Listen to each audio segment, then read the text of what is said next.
Hey guys, and welcome back to On Point Politics. Today we're doing a collaboration with Gold Crown Politics, and we're going to be telling you everything you need to know about the 2024 presidential election. What's pretty interesting is that the talking heads will tell you that the polling aggregates are going to be a dead heat and that this election is going to be very competitive. But me and him have actually realized that looking through all of the data, that this election is not going to be competitive and will actually produce a Trump landslide just like the one you see on your screen right here. Hey friends, Gold Crown Politics here. I'm doing a collaboration with On Point Politics. We're looking at the 2024 election. This election is not going to be close. All the data points that we're currently observing show that this election is going to be a landslide for Donald Trump. Currently, you can see here, this is my popular vote model for 2024. It's an estimation of the popular vote. Currently in the five-way aggregate, Trump is up 2.3 points in my adjusted aggregate. And according to the 2020 polling bias, Biden was overestimated by 4.5 points. That would put Trump currently at over 7 points in the popular vote. That would be over an 11-point swing to the right.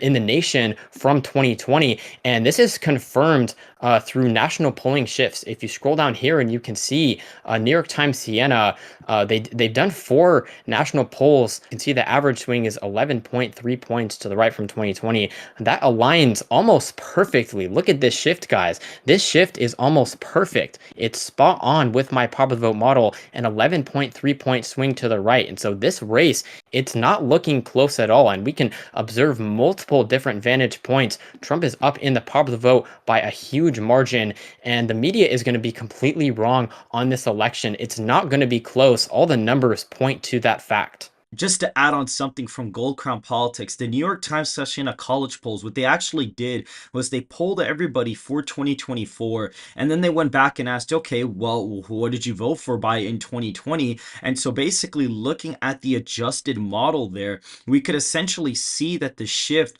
from the pollsters here is roughly the shift that we have in Gold Crown Politics' popular vote model. And something very interesting to note is that he was actually able to accurately predict the 2020 presidential election almost spot on. He actually had an adjusted aggregate of +9 for Biden, and he was able to get the estimation, for Donald Trump almost pretty spot on. He predicted the popular vote at Biden +5.2, which basically was only 0.7 points off from the national environment in 2020, which was +5.4. You could see here Biden got around 51.3% of the national popular vote share to Donald Trump's 46.9%. And we see all these states were sort of competitive, and Wisconsin, Georgia, and Arizona were decided by around 40,000 votes each. However, if we look at this map right here, it looks similar to 2020, but we see all the swing states are red. This is because this is basically the partisan leaning of every single state. If you took all the states in 2020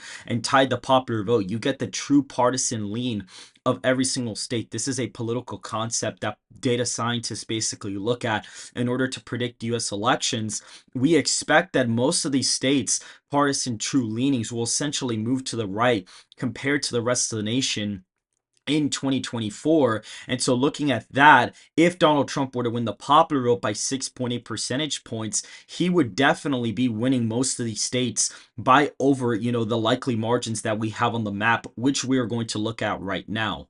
So as you can see, I have left these 5 states blank as of right now because me and Gold Crown are going to analyze these 5 states as they are pinpoint interest for the 2024 election and everything that you have to know. And so I'm going to give it over to Gold Crown to talk about Minnesota and Virginia. So these two states back in the 2020 election cycle, as you can see here on this map, back in 2020, Minnesota went for Biden by 7 points and Virginia went for Biden by 10 points. Those are just massive margins. But as we look at the 2020 to 2024 shift in the popular vote, as we're projecting, it's projected to be over an 11-point Republican shift. That would put any state realistically 10 points or under for Biden last time in play for this cycle.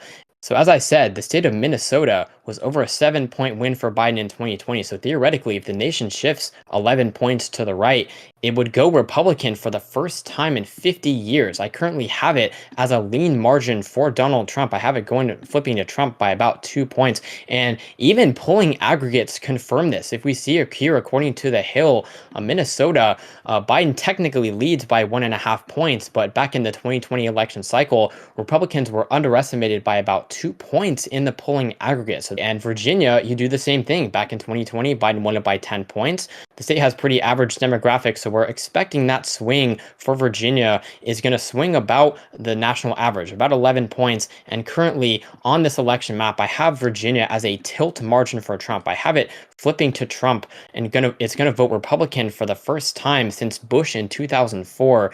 And you do the same thing. You can see the Virginia polling aggregate, according to the Hill, Trump actually leads this aggregate. A Republican is leading the state of Virginia. It's just incredible. And back in 2020, the polling bias underestimated Republicans once again. So these two deep blue states, if our popular vote projection is correct in terms of the national shift, we're going to see these deep blue states potentially flip red. Any state that really was 10 points or under for Democrats has a very good shot of flipping this election cycle. So in the state of New Mexico, I have it currently going in the lean Republican column. This state went for President Joe Biden in the 2020 presidential election by 10.8 percentage points.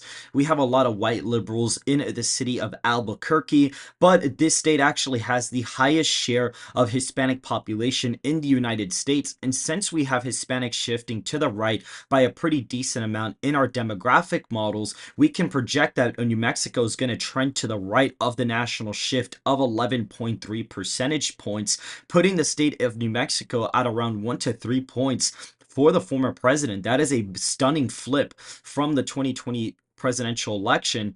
We also have the state of New Hampshire going tilt to Donald Trump. This is a state with a decent amount of older white liberal voters, a demographic that's trending towards Joe Biden. We see Biden actually improving with plus 65-year-old voters. I don't think he's going to win that demographic, but I possibly can see a shift with them. A lot of them tend to care about more of issues like of abortion, preserving democracy. A lot of them are scared of Republicans cutting Social Security, even though Donald Trump is actually one of the only Republicans to actually support Social Security as a platform overall. And so right now we see this demographic in the northern east part of the nation really shifting to the left. That's why states like Maine at large and New Hampshire are barely flipping Republican, despite the national average shifting about 11 points from 2020. And we see the state of New York is a very interesting one because as of right now, we see that the national polling aggregate in the state of New York is a 7.5 point victory for Biden. That is way less than the 2020 aggregate. If we look at the 2020 election results, we see that, Biden won the state by 23 points and it voted to the left of the nation by 18.7 percentage points. That's a very Democrat state, but if the state votes anywhere near this margin, we'd see the state more than likely vote only 14 points to the right of the nation. And the national, basically the underestimation in the state of New York was pretty high. It was around 6 points against Republicans. If you apply that error to the state of New York, it could go as low as a 1 point victory for Biden, but we have it at around 6 to 8 points for the incumbent president as of right now. This state's interesting. Trump did a rally here a couple months back, essentially a month or two back, and he kind of drew out a decent sized crowd of white voters, African American voters, Hispanic voters in deep blue Bronx. And so we're seeing a large demographic shift. A lot of voters here, you're really basically plagued with crime, very large amounts of illegal immigration, as well as economy concerns. That's definitely pushing voters that would typically vote for Democrats, to the right. And we even see here the Rust Belt states are voting over 5 points for Donald Trump. And you guys may say, well, that's crazy. The Teamsters, president, essentially the number one, union working, group in the entire nation, he's actually speaking at the Republican National Convention this year and hasn't endorsed a Republican since 1988 for Bush Sr. And so if that is the case, Donald Trump is going to gain a lot of that traditionally Democrat, union working base that would basically vote for Democrats for the past 2 or 3 decades and are going to go in that Republican column this time around for the former president. So now, guys, we're going to look at the House popular vote. Right here, you can see this is my 2024 U.S. projected House popular vote going off of 2020 election cycle bias. In the House aggregate, we see that Republicans were underestimated by 5 percentage points. That's just a huge underestimation. Democrats are currently leading my adjusted aggregate by about a tenth of a point. So that would bring us to about a 4.9 point Republican win in the House popular vote. That typically aligns with red wave years. You can look at 2014, where Republicans won the House popular vote by over 5 points. Back in 2022, the midterms was much closer in the popular vote. That's why we were not expecting, or at least we should not have expected, a red wave back in the midterms. But now a red wave is much more plausible. You can see that the shift in the House popular vote back from 2018, where Democrats won it by 8.6 points. That is over a 13-point shift in the House popular vote, just a massive shift. And I want to take you guys down here because you can see the generic House congressional votes by year. You can see the midterm uh, polling aggregates on the top, and then you see the presidential House popular vote aggregates on the bottom. You can see a difference. You can see the green arrow years are the midterm years. Polling in midterm cycles, and this is what people have to understand. Midterm cycles have much more accurate polling. You can see here back in 2018, the polls were about a point off. And then in 2022, the polls were about a half a point off. But you can contrast that with the presidential years, contrast that to the midterms. The polling is much more inaccurate. You can see Republicans were underestimated by 4.7 points in 2016 and 5 points in 2020. Those are the raw aggregates. So you should not assume the midterm polling bias for this cycle. You should assume the bias from 2020, I would argue, which was 5 points according to my adjusted aggregate. And if we look back up here, a 5 point bias, as I said, for Republicans, boosting them in the House popular vote would bring them to 4.9 points in the House popular vote. That is most certainly in line with red wave years. And now we're going to look at on point politics. He actually did every single district of the House on a spreadsheet. He shows it very nicely. Now I'm going to kick it over to him. All right, guys, and so essentially right here, I have essentially plugged in Gold Crown Politics' margin of plus 4.88 into my model, and essentially that shifts every single, basically shifts every single district almost 5 points to the right nationally, and we see that it tracks the PIV, basically the pattern voting index of every single state. We see the 2020 result, the 2022 result, and we look at the swing in the trend from every single district. And then essentially what we see here is, places like Alaska, that district flips, Arizona's fourth flips, for example. We see Connecticut's fifth even flips in this, two district in Georgia flips, Georgia's seventh by just 2 percentage points. We see Maine at large, the second congressional district flips Republican. We see in Michigan, there are 3 pickups there. There's a pickup in Minnesota. There's even a pickup in New Hampshire and Nevada as well. 2 pickups in the state of Nevada. We even see in a state like New York that Republicans pick up 2 seats. They lose a seat. North Carolina, there's 2 pickups. Ohio, there's a pickup or so. We look at Oregon, there's actually 2-seat pickups there that are projected. Even in Pennsylvania, there's about 4 flips projected there, which is quite interesting. And we even look at, for example, Washington, that 8th district flips Republican as well, including the 3rd district. Even in Virginia, that 7th congressional district flips. So we see that Republicans make very big gains in the House of Representatives, and that's mostly because Donald Trump is essentially pulling up the popular vote for Republicans nationwide. His coattails are affecting the House popular vote. And even though the House popular vote tends to outperform him on the national level, we actually see with third-party candidates, he'd roughly be ahead by 3.8% of the national popular vote. And so once again, the House popular vote would actually be outperforming him in this scenario. All right, guys, so essentially I have pulled up the unique factors and events page. This is the last main thing about the 2024 presidential election. And this will actually give you guys a pretty good breakdown of the election. We see these are the top issues: the economy, inflation, immigration, foreign affairs, crime, education, abortion, democracy, and January 6th. A lot of these issues, Donald Trump leads on them, except for the issues here on the bottom. We see abortion, democracy, and January 6th. Biden has slight advantages in than them. But even democracy, after the Trump verdict, which essentially had him guilty on all 34 counts in the hush money trial from New York City, Donald Trump has actually started taking the lead in this issue, believe it or not. There's many voters out there that believe that the trial had the right decision, but there's a decent amount of voters out there that believe the decision was correct, but the trial was actually handled not correctly. And so a lot of those voters are pushing this issue into Donald Trump's column. And what we see here is that national approval ratings for incumbent presidents tend to basically align with the vote share that they actually get. So Donald Trump in 2020 had a 46% approval rating, and we see his vote share was around 46.9%. Obama in 2012 had a 50% approval rating right before the election. He ended up getting around 51.1%.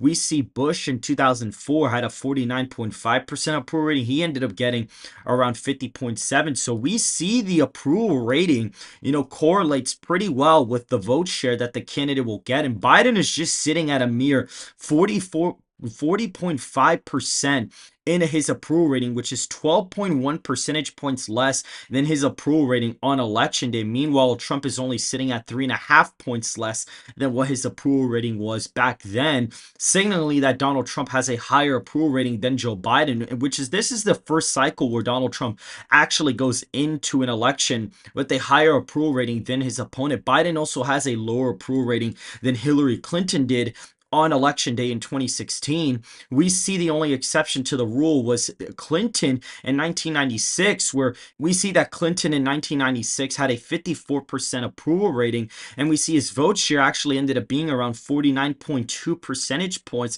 And you may say, well, that doesn't make any sense. But if we actually go back to the 1992 presidential election here in 1996, we actually see that he did get around 49.2%, and we see Ross Perot still got around 8.4 percentage points, which is roughly around where Kennedy could actually be getting in the national popular vote share. And so that indicates that a president usually underperforms their approval rating if there is a high third-party presence in the election, signaling that Biden's vote share could actually be lower than this. But for the sake of this analysis, we're going to assume that Trump is up 2 points here. And usually we see from third-party candidates that in the polling, the difference usually adds around 3 or 4 points to Trump's advantage in polling. And so we see that when you basically predict the popular vote from the approval ratings, we have a popular vote of around 5 to 6 for Donald Trump. And the most interesting thing is that, a lot of liberal talking heads out there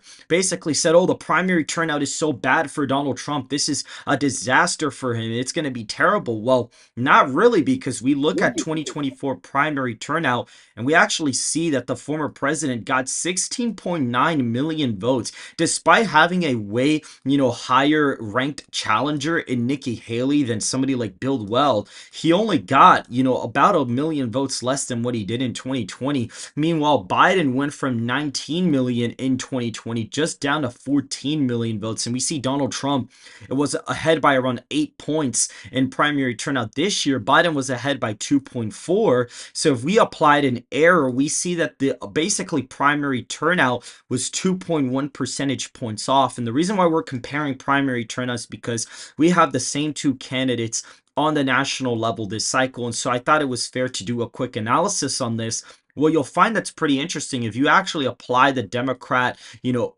basically favorable error of 2.1% that it was off from the 2020 primary turnout from the real popular vote, we actually see Donald Trump would be leading by plus 6.1 percentage points, which is only 0.7 points off from the popular vote margin of Trump plus 6.8. So literally everything that you can look at, approval ratings, primary turnout, the polling aggregates, state trends, everything indicates that the former president is going to win in a potential electoral college landslide of 347 electoral college votes to Biden's 191 electoral college votes as of right now.